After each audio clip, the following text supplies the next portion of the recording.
Hello everyone. I just have a short testimony that I'd like to share with you. It is about something that really moved me. We recently moved to a new house that has 2 avocado pear trees in the garden, and sadly the avos have been harvested to the point where there are only a few at the very top of the tree which we can't reach.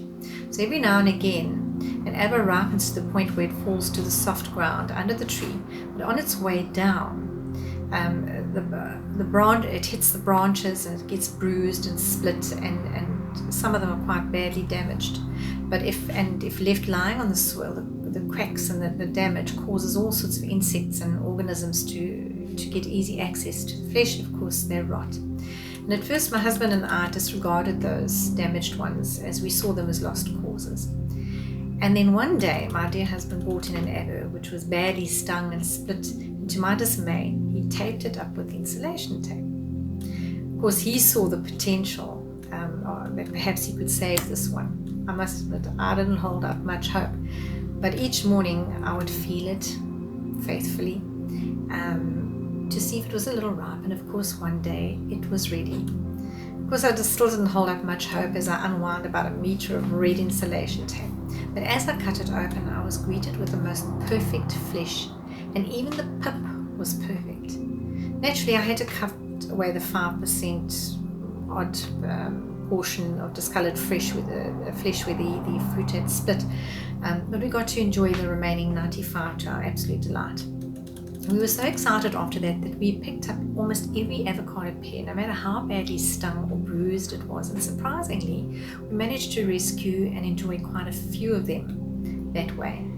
But it got me to thinking about people who've really been stung by life and by circumstances and are bruised and cracked. And when we look at their brokenness, we perceive them to be lost causes and we disregard them as useless and unimportant.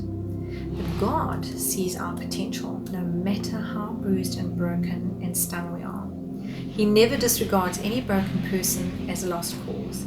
And there's an old saying which says, every saint has a past and every sinner has a future.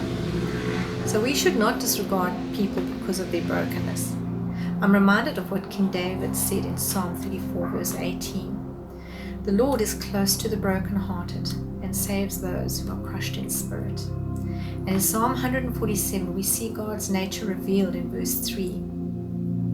He heals the brokenhearted and binds up their wounds. He sees what we don't see. He sees our future. He sees our purpose, our potential impact. Verse 5 says, greatly is our Lord and mighty in power. His understanding has no limit. You see, with our perspective, we see with natural eyes. And we see the brokenness and the imperfections in people.